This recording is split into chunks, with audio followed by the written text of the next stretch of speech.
Whether you are purchasing appliances from DIY Kitchens or not, it's important that you indicate which appliances you would like to include in your design. Starting with refrigeration, here you can select from different types and also adjust the quantity.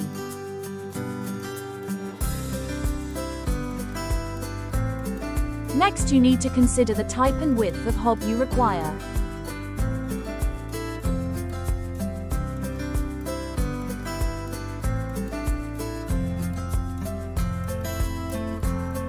We know that you may want more than one oven, so you can select the type and quantity, along with how they are installed.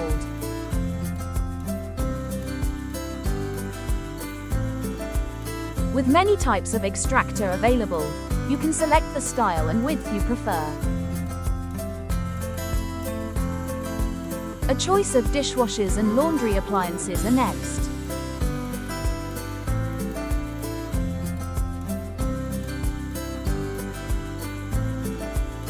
You may also want to include a wine cooler. Finally, you can select from compact appliances, such as ovens, warming drawers, microwaves and coffee machines. Consider the appliances you want carefully, as this will have a design impact on your plan.